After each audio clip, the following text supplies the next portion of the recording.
Shalom ibu-ibu terkasih. Terima kasih sudah meluangkan waktu untuk kita beribadah secara online bersama ibu-ibu PW Esther di rumah masing-masing.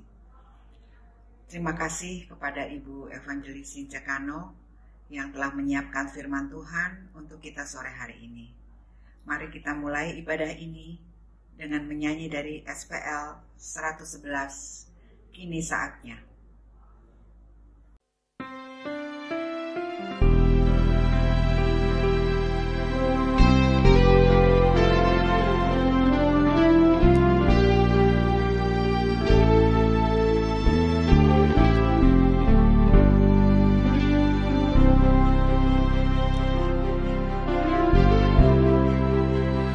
Kini saatnya berdiri di altarnya, sebab Allah Maha Kudus hadir di sini.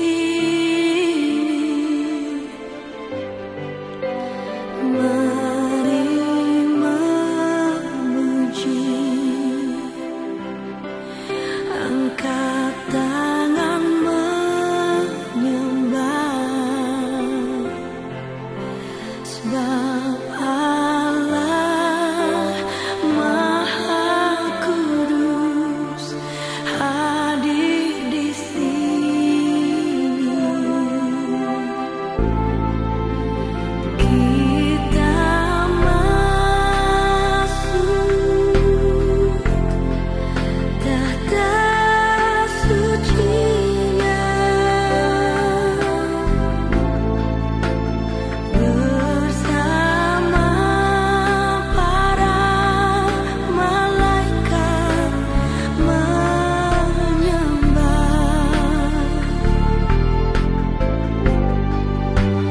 Mari puji Yesusku.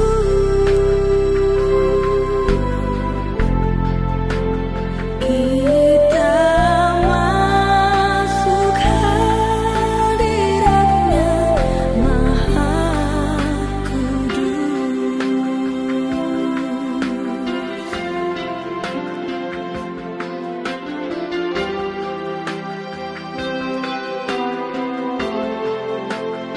Kini saatnya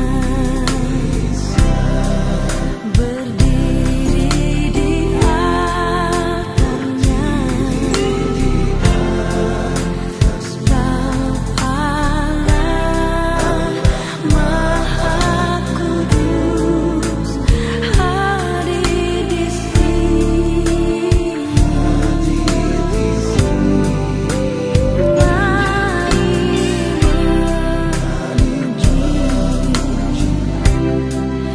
Angkat tangan menyembah, sebab Allah Maha Kudus hadir di sini. Mari kita berdoa. Tuhan Yesus, terima kasih telah memberi kami kesempatan untuk beribadah secara online bersama-sama Ibu PW Esther di tahun 2022, walaupun masih di rumah saja. Kami tetap merasakan kehadiran Tuhan saat ini. Mampukan kami untuk mengikuti ibadah ini dengan sukacita. Dalam nama Tuhan Yesus Kristus, kami mulai ibadah ini. Amin.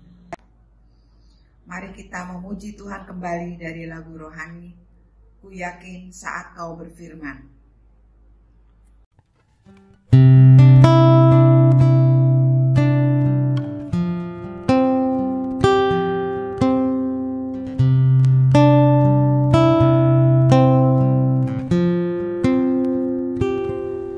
Ku yakin saat Kau berfirman, ku menang saat Kau bertindak.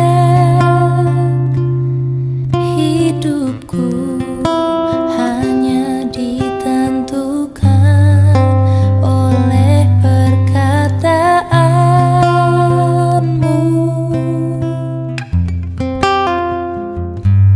Ku aman karena kau menjaga. Ku kuat karena kau menopang hidupku, hanya ditentukan oleh kuasa-Mu.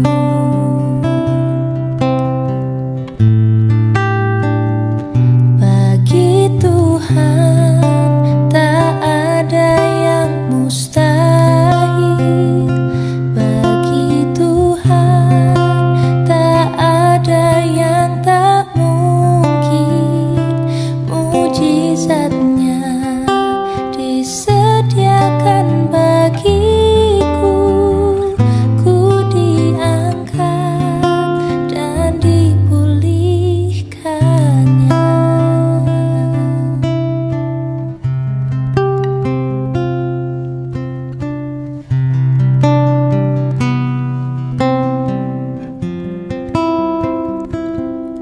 Ku yakin saat kau berfirman, ku menang saat kau bertindak. Hidupku hanya ditentukan oleh kuasa-Mu.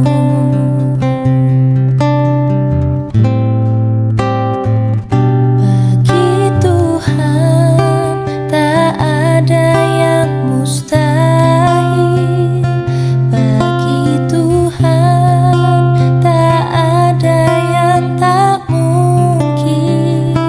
Mujizatnya disediakan bagiku.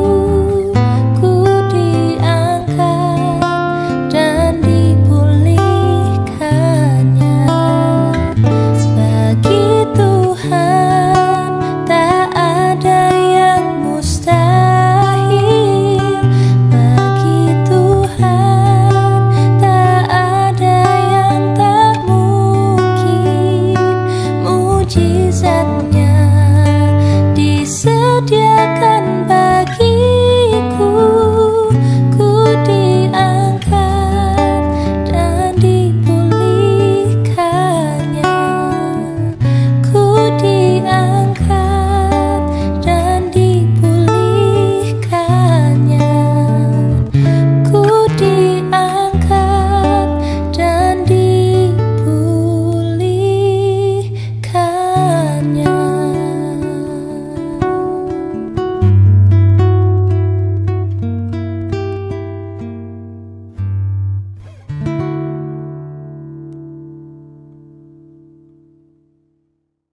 Ibu-ibu terkasih dalam Tuhan Yesus Kristus, mari kita ikuti bersama firman Tuhan yang akan disampaikan oleh Ibu Evangelis Sincekano. Shalom, selamat sore, salam sejahtera bagi kita semua. Selamat tahun baru, tahun 2022 yang adalah tahun anugerah, tahun berkat dan tahun kemenangan bagi kita semua. Sahabat-sahabat PW Esther yang terkasih dalam Tuhan Yesus Kristus. Puji Tuhan juga karena Tuhan Yesus sudah berikan kita kesempatan untuk melangkahkan kaki kita 15 hari di tahun 2022 ini.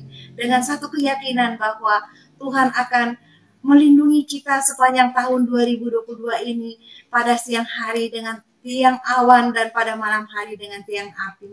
Amin. Puji Tuhan. Sahabat-sahabat PW, sebelum kita membaca, merenungkan dan belajar kebenaran firman Tuhan, mari kita satu dalam doa. Bapa di dalam Tuhan Yesus Kristus, ini kami, anak-anak-Mu, PW Esther Jemaat Petra Pondok Pucung, datang sujud menyembah Engkau, mengucap syukur Bapa dan berterima kasih atas segala kebaikan dan cinta kasih Tuhan Yesus dalam kehidupan kami. Kami juga mengucap syukur karena saat ini Bapa berikan kami kesempatan untuk belajar akan kebenaran firman Tuhan. Roh Kudus kuasai hati dan pikiran kami, biar kami sungguh-sungguh mengerti apa yang Tuhan Yesus mau pesankan kepada kami pada sore hari ini, dan juga kami bisa merenungkan firman Tuhan ini dan melakukan firman Tuhan ini dalam kehidupan kami setiap hari.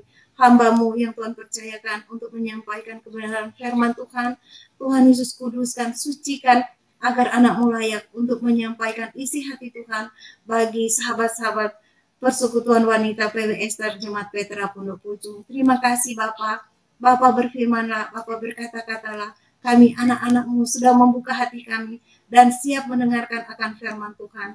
Terpujilah Kristus, haleluya, amin. Sahabat PW yang terkasih dalam Tuhan Yesus Kristus, yang mendasari firman Tuhan, renungan firman Tuhan pada sore hari ini, kita bisa baca dari Kisah Para Rasul 5 ayat 26 sampai 42.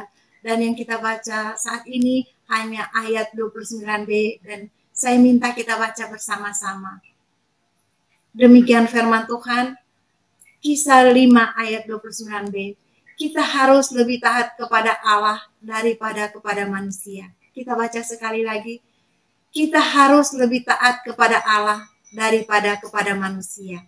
Demikian firman Tuhan. Yang berbahagia ialah kita yang membaca, mendengar, melakukan firman Tuhan ini dalam kehidupan kita setiap hari. Dan tentunya kita lebih berbahagia kalau kita menyampaikan firman Tuhan ini kepada orang lain. Terpujilah Kristus, haleluya. Sahabat-sahabat PW yang terkasih dalam Tuhan Yesus Kristus, dari dasar renungan firman Tuhan kita pada sore hari ini, kita akan belajar 4 hal di bawah tema hidup dalam ketaatan kepada Tuhan Yesus Kristus. Yang pertama yang harus kita pelajari yaitu definisi mengenai ketaatan. Apa ketaatan? Ketaatan menurut Kamus Bahasa Indonesia yaitu kepatuhan, kesetiaan, dan kesalehan. Apa kata Alkitab arti ketaatan?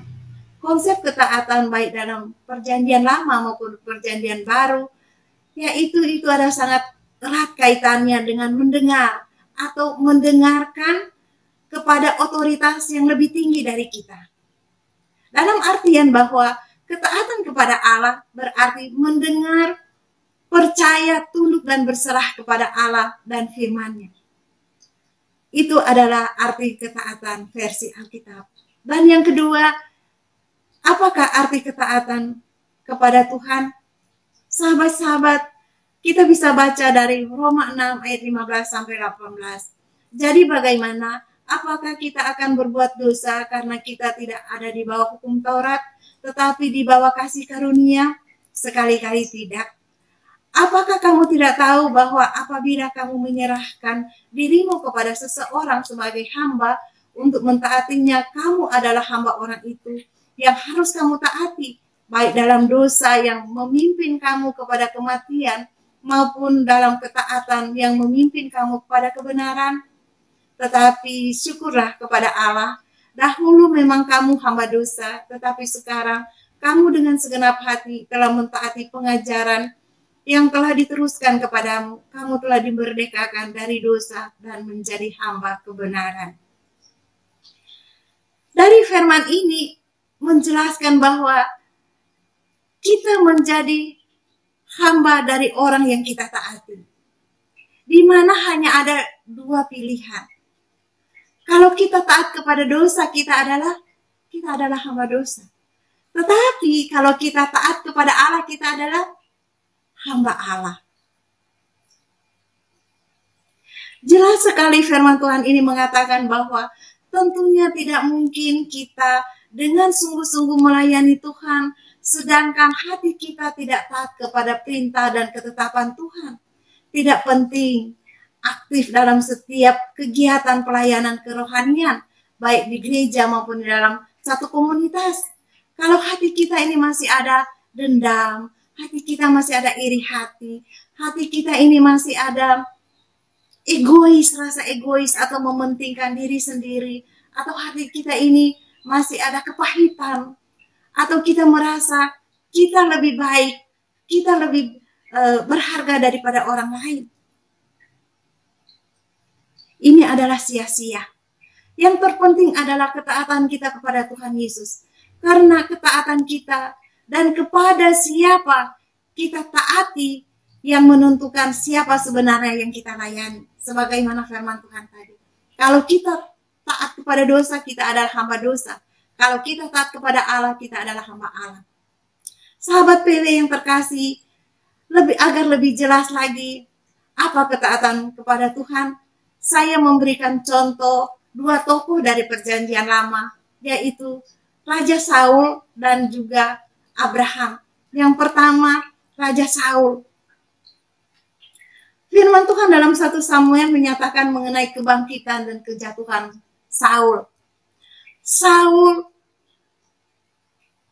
Saul diurapi Tuhan menjadi raja yang pertama bagi bangsa Israel. Pada awalnya Saul taat akan perintah Tuhan, bahkan dia rendah hati. Tetapi itu hanya berlaku sebentar saja.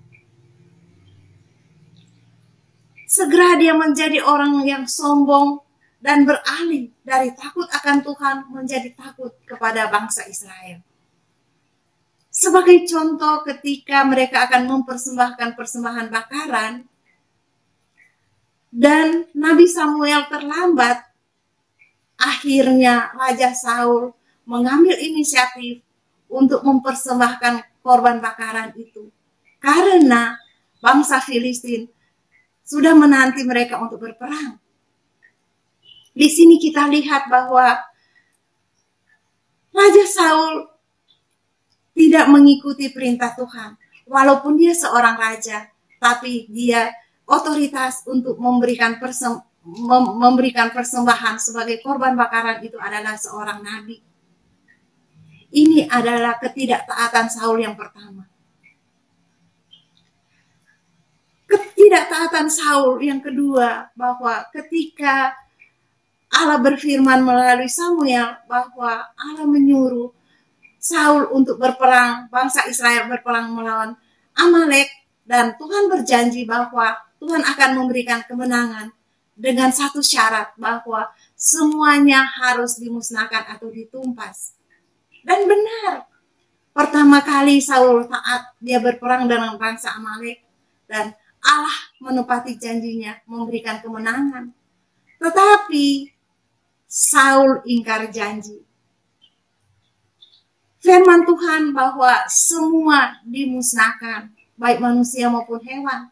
Tetapi apa yang dilakukan oleh Raja Saul? Dia menangkap hidup-hidup Raja Agag. Dan Saul dan juga bangsa Israel mengambil semua hewan yang tambun-tambun, yang bagus-bagus, dan yang jelek-jelek itu yang mereka musnahkan. Ini kesalahan Saul yang kedua. Dan apa akibatnya? Akibatnya yang paling fatal yaitu mahkota kerajaan diambil dan diberikan kepada Daud. Dan contoh yang kedua yaitu Abraham. Di sini kita lihat bahwa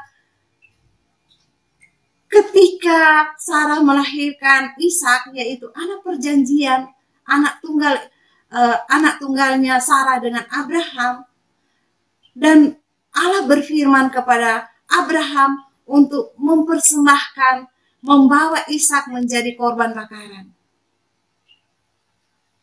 Kita lihat di sini ketaatan Abraham. Tentunya dia tidak berkilah kepada Tuhan. Tuhan, ini kan anak tunggal saya yang saya kasihi. Ini kan anak perjanjian yang Tuhan berikan kepada kami, kepada Abraham dan Sarah. Tidak. Abraham tetap taat. Dan di dalam perjalanan mereka menuju suatu bukit yang ditunjukkan oleh Tuhan Allah kepada mereka, anaknya Ishak bertanya, "Bapa, di manakah yang akan korban yang akan kita persembahkan?" Apa jawaban dari Abraham? Tuhan yang akan menyediakan. Di sini kita lihat ketaatan dan iman daripada Abraham.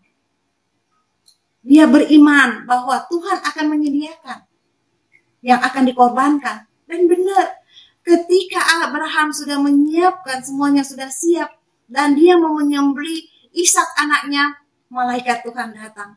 Abraham, Abraham, Abraham. Dan Tuhan berfirman, jangan kau apa-apakan anak ini.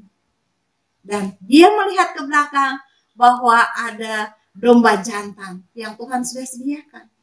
Di sini kita lihat ketaatan dan iman daripada Abraham. Dan apa reward yang Allah berikan buat Abraham dengan ketaatannya? Abraham dijadikan bapa seluruh orang beriman. Ibu-ibu yang terkasih di dalam Tuhan Yesus Kristus, kita melihat dari kedua contoh ini bahwa kalau kita taat, kita akan mendapat reward dari Tuhan. Tapi kalau kita tidak taat, kita mendapatkan ganjaran daripada Tuhan. Dan yang ketiga, kita akan belajar mengapa kita harus taat kepada Tuhan. Ada beberapa alasan mengapa kita harus taat kepada Tuhan. Namun pada sore hari ini, kita hanya belajar 3 alasan. Alasan yang pertama, mengapa kita harus taat kepada Tuhan? Karena Tuhan Yesus yang memanggil kita untuk taat kepadanya. Dalam Tuhan Yesus kita menemukan model ketaatan yang sempurna. Tuhan Yesus taat kepada Bapa sampai dia mati di kayu salib. Untuk menebus saya, menebus ibu-ibu PW Esther dari segala dosa dan kesalahan kita. Dan kita memperoleh kehidupan yang kekal. Jadi kita sebagai murid-murid, kita harus taat. Dan kita harus meneladani ketaatan daripada Tuhan Yesus. Kita baca pada Yohanes 14 ayat 15. Jikalau kamu mengasihi aku, kamu akan menuruti segala perintahku.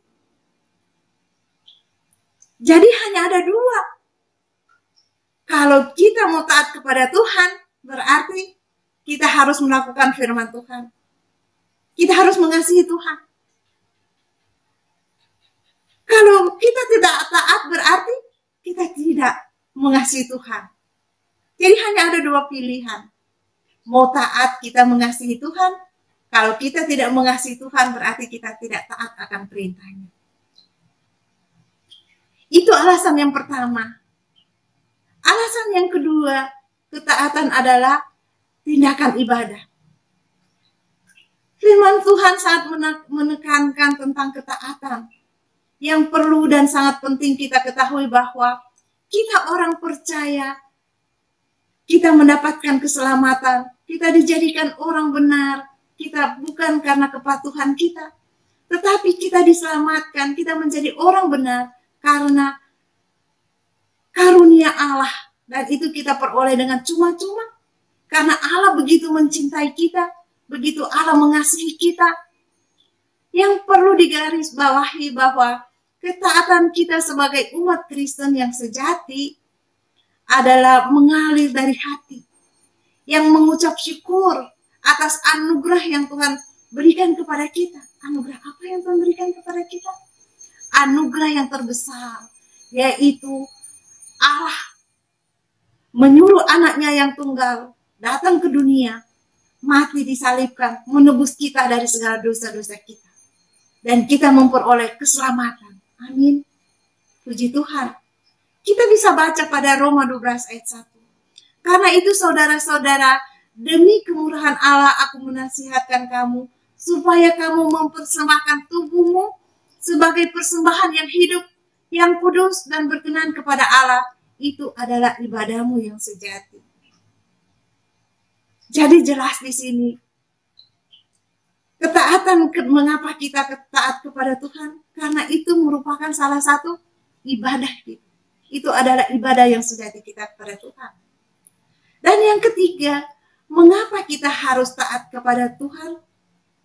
Yang ketiga, karena ketaatan lebih baik daripada pengorbanan. Ungkapan ketaatan lebih baik daripada pengorbanan sering membingungkan kita orang Kristen. Itu hanya bisa dipahami dari perspektif perjanjian lama, di mana hukum Allah mengharuskan orang Israel untuk mempersembahkan korban kepada Allah.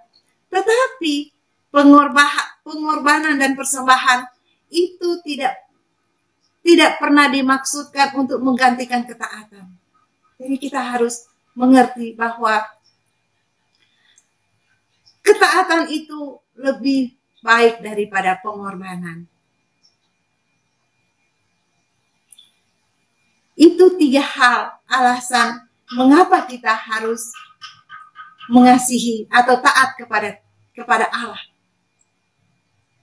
Dan yang keempat, kita pelajari pada sore hari ini bagaimana mentaati Tuhan. Jadi bagaimana caranya kita mentaati Tuhan? Sahabat-sahabat PWSer yang terkasih dalam Tuhan Yesus Kristus, setelah kita mengerti atau tahu mengenai definisi ketaatan, versi Kamus Bahasa Indonesia dan versi Alkitab, juga kita sudah mengerti apakah ketaatan kepada Tuhan, dan juga kita sudah mengerti mengapa kita taat kepada Tuhan. Sekarang kita belajar bagaimana kita harus taat kepada Tuhan. Firman Tuhan yang sudah kita baca tadi dari Roma 12 ayat 1 mengatakan bahwa kita ini, saya dengan ibu-ibu sekalian, mempersembahkan seluruh tubuh kita sebagai persembahan yang hidup, yang kudus dan berkenan kepada Allah. Jadi kita harus memberikan seluruh keberadaan hidup kita kepada Tuhan dan tentunya tubuh kita yang kudus. Ibu-ibu terkasih dalam Tuhan Yesus Kristus, kalau tadi saya memberikan contoh 2 tokoh dari Perjanjian Lama, saat ini saya memberikan tokoh dari Perjanjian Baru. Bagaimana cara kita taat kepada Tuhan? Itu terdapat pada Injil Lukas 5 ayat 1 sampai 11. Dan tentunya kita semua sudah tahu kisah bagaimana Tuhan Yesus memilih murid-muridnya yang pertama. Nah, dari Lukas 5 ayat 1 sampai 11, firman Tuhan ini kita baca ketika Tuhan Yesus berdiri di pantai Danau Genesaret, dia dikerumuni oleh orang-orang yang mau mendengarkan pengajarannya.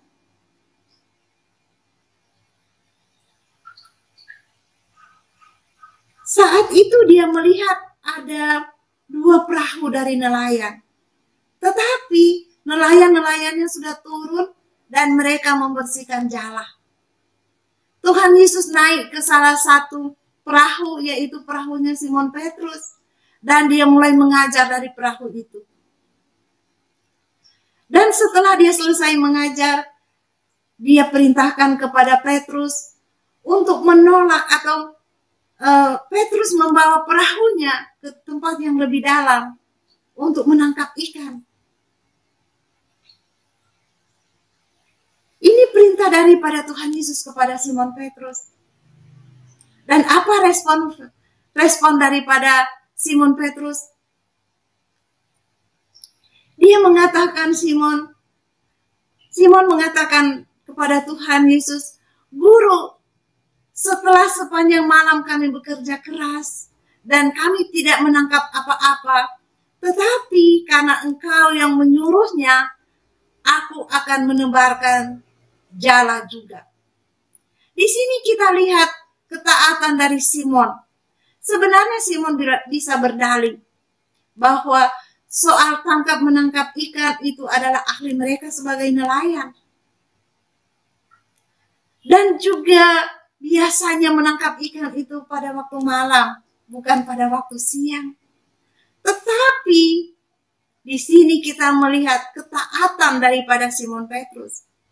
Kata Simon Petrus, "Karena Engkau yang menyuruh aku, maka aku akan melakukannya." Kita lihat di sini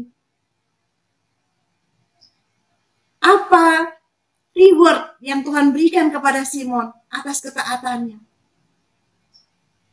Dia menebarkan jala dan dia mendapatkan sebanyak ikan, banyak sekali ikan yang dia dapat sampai jalannya mau robek. Dan di sini kita lihat bahwa Simon Petrus ini tidak egois. Dia tidak memakai berkat yang diberikan Tuhan kepadanya untuk dirinya sendiri, tetapi dia membagikan kepada nelayan-nelayan yang lain. Setelah dia menangkap sekian banyak ikan, dia datang tersungkur di bawah kaki Yesus. Di sini kita lihat kerendahan hati daripada Simon Petrus. Ibu-ibu PW Esther yang terkasih dalam Tuhan Yesus Kristus. Di sini kita lihat sebagaimana firman Tuhan yang menjadi renungan kita pada sore hari ini, Kisah 5 ayat 29b. Kita lebih taat kepada Allah daripada kepada manusia. Dan apa reward yang Tuhan berikan kepada seorang Simon Petrus yang taat kepada Tuhan dan juga rendah hati? Yang pertama, dia mendapatkan banyak ikan, banyak berkat. Dan yang kedua, reward yang dia dapat adalah Tuhan mengangkat derajatnya. Tuhan mengangkat status Simon dari penjala ikan menjadi penjala manusia. Amin. Puji Tuhan. Sahabat-sahabat PW Esther yang terkasih dalam Tuhan Yesus Kristus, saya juga mempunyai salah satu ilustrasi biar kita lebih jelas akan ketaatan kita kepada Tuhan. Misalnya kita ini mengagumi seseorang yang kelihatannya sangat saleh dan rohani. Seorang tersebut menyuruh kita untuk melakukan sesuatu yang bertentangan dengan firman Tuhan atau bertentangan dengan firman Tuhan. Saya ingin bertanya kepada sahabat-sahabat PW Esther, bagaimana sikap kita?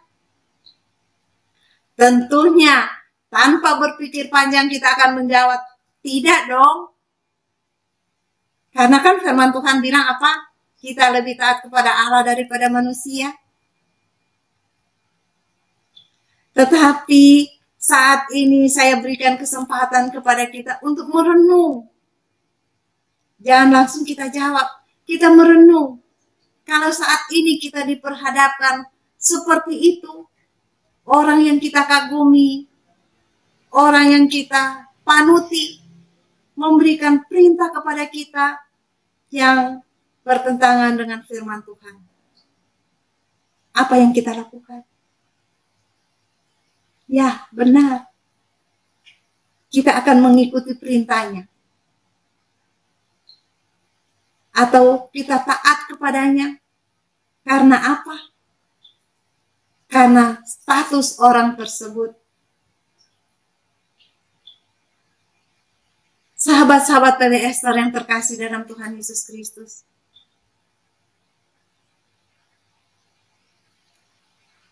Melalui firman Tuhan dan renungannya, saya mengajak kita semua, mari kita hidup dalam ketaatan kepada Tuhan, bukan kepada manusia.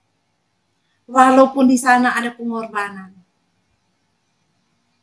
Kita taat kepada firman Tuhan dengan beriman bahwa Tuhan akan menyertai, melindungi dan memberkati kita. Sebagaimana Abraham, sebagaimana Simon Petrus.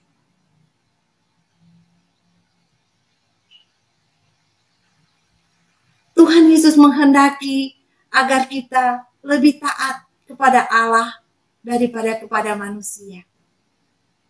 Amin. Soli Deo Gloria. Tuhan Yesus Kepala Gereja memberkati kita semua, ibu-ibu PW Esther. Kita satu dalam doa. Tuhan Yesus yang baik, kami mengucap syukur Bapa, karena kami saat ini punya pengertian yang lebih dalam lagi. Apa itu mengasihi Tuhan Yesus dengan segenap hati. Roh Kudus tolong kami, agar kami dapat melakukan firman Tuhan ini di dalam kehidupan kami setiap hari. Terpujilah Kristus. Haleluya. Amin. Setelah mendengar firman Tuhan, kita akan menyanyikan kembali lagu rohani dari SPL 212, Ya Tuhan, ku hendak bernyanyi.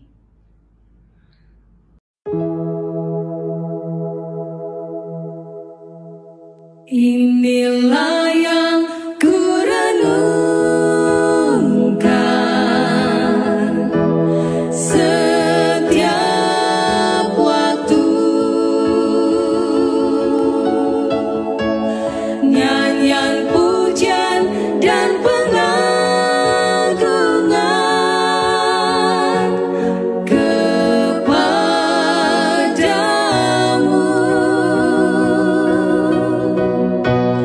Biarlah manis kau dengar, Tuhan, manis kau dengar, Tuhan, dan hatiku bersuka karenamu.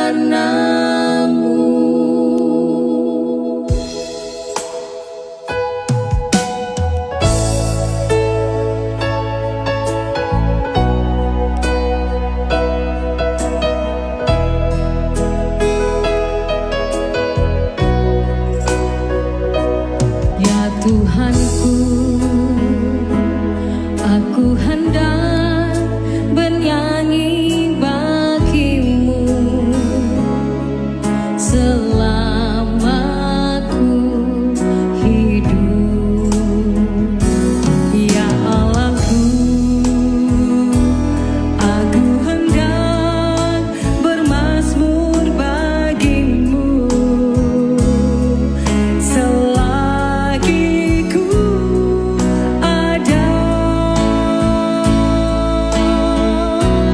Inilah yang ku renungkan setiap waktu, nyanyian pujian dan pengagungan kepadamu.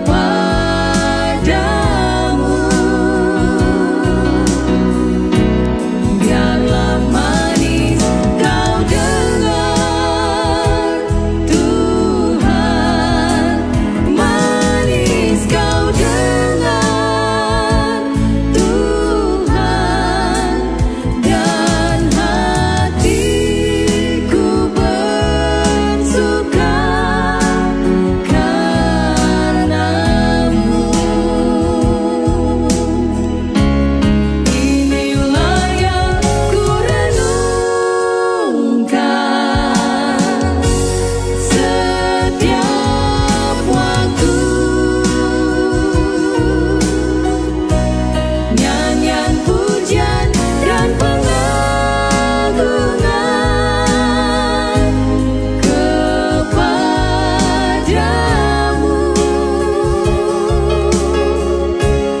Biarlah manis kau dengar, Tuhan, manis kau dengar, Tuhan, dan hatiku bersuka, dan hatiku bersuka, dan hatiku bersuka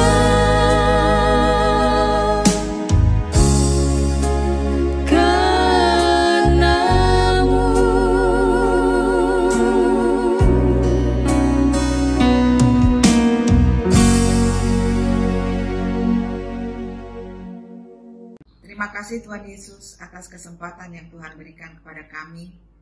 Dengan kerendahan hati, kini kami membawa doa syafaat ke hadapan-Mu yang diakhiri dengan doa Bapa kami.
ibadah PWSF ini dengan menyanyikan lagu rohani Ku Taat Perintahmu.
Sahabat-sahabat PWS yang terkasih dalam Tuhan Yesus Kristus, kita sudah belajar kebenaran firman Tuhan. Mari kita aplikasikan firman Tuhan di dalam kehidupan kita setiap hari, baik dalam kehidupan berumah tangga, berjemaat, dan bermasyarakat. Dan terimalah berkat Tuhan. Tuhan memberkati engkau dan melindungi engkau. Tuhan menyinari engkau dengan wajah-Nya dan memberi engkau kasih karunia. Tuhan menghadapkan wajah-Nya kepadamu dan memberi engkau damai sejahtera dari saat ini sampai Tuhan Yesus datang untuk kedua kali. Amin.